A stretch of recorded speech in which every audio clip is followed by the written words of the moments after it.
तरफ जहां विपक्ष की बड़ी बैठक मुंबई में हो रही है, दूसरी तरफ संसदीय कार्य मंत्रालय ने लोकसभा बुला लिया है और ऐसी चर्चा चल रही है कि उसमें 4 से 5 महत्वपूर्ण बिल आ रहे हैं। वन नेशन वन इलेक्शन सहित महिला आरक्षण बिल सहित कई बिल की चर्चा हो रही है। क्या कहेंगे इस पर? हमारे साथ मौजूद हैं राष्ट्रीय जनता दल के तेसर प्रवक्ता एजाज साहब। क्या कहेंगे एजाज साहब इस पर? देखिए, सबसे बड़ी बात यह है कि इंडिया गठबंधन की जिस दिन से बैठक शुरू हुई है, भाजपा खेमे में बेचैनी है और इस बेचैनी का परिणाम है कि भारतीय जनता पार्टी जनता और जनता के बीच में भ्रम पैदा करने के लिए 18 से 22 के बीच विशेष सत्र बुलाया है। विशेष सत्र का मकसद क्या है, सब्जेक्ट क्या है, एजेंडा क्या है, ये कहीं से कोई स्पष्ट नहीं किया जा रहा। सूत्र के हवाले से सारे चीज़ों को भारत सरकार चला रही है।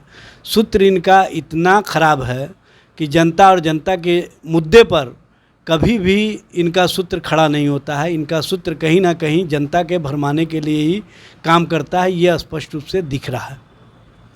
वन नेशन वन इलेक्शन पर आपका क्या स्टैंड होगा? राष्ट्रीय जनता दल का क्या स्टैंड होगा? और आप किस तरह बुद्धिमान प्रवक्ता हैं, क्या कहेंगे इस पर? क्या फ़ायदा है? देखिए, सबसे बड़ी बात यह है कि वन नेशन वन इलेक्शन की बात 2019 के चुनाव के पहले नरेंद्र मोदी ने 2017 में किया, 2018 में किया। उसके रिकमेंडेशन पर कहीं कोई चर्चा नहीं हुई और सिर्फ भ्रम खड़ा करने के लिए या भ्रम की राजनीति के लिए भारतीय जनता पार्टी इस तरह का चुनाव जब भी आता है तो मौके की तलाश में ऐसे मुद्दे उछालती है जिस मुद्दे से जनता और जनता का कोई हित नहीं सकता।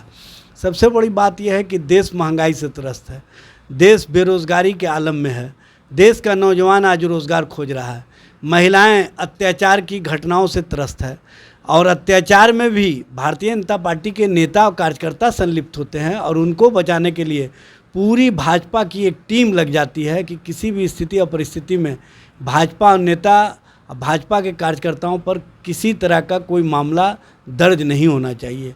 और सबसे बड़ी बात यह है कि जो देश में हमारे दो की राजनीति चल रही है, दो बेचने वाले दो खरीदने वाले, और हिडन वर्क के मामले जब से जनता के बीच में आए हैं उसके बाद से कहीं ना कहीं भाजपा के जो लोग हैं वो बेचैनी में हैं। अब बेचैनी की स्थिति यह है कि उनको समझ में नहीं आ रहा है कि किस तरह से वो इस मामले पर जनता के बीच में जाए।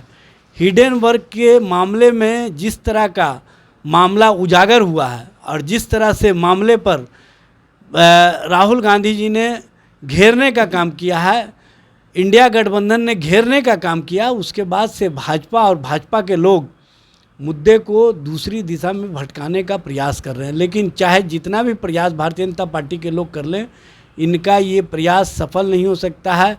जनता ने इनको पूरी तरह से घेर लिया है।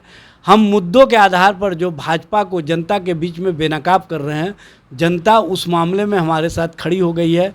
ये चाहे जितना कवायद कर ले, वन नेशन वन इलेक्शन की बात कर लें, विशेष सत्र की बात कर लें या अन्य तरह के जो मुद्दे हैं वो उछाले जा रहे हैं, उन सब मुद्दों पर ये बेनकाब हो जाएंगे। और इनका मकसद है जनता और जनता के बीच में भ्रम खड़ा करना और भ्रम की स्थिति बना करके अपनी राजनीतिक रोटी सेकना। इसी स्थिति और परिस्थिति को बनाए रखने के लिए भारतीय जनता पार्टी और नरेंद्र मोदी हर दिन नए नए कवायद कर रहे हैं।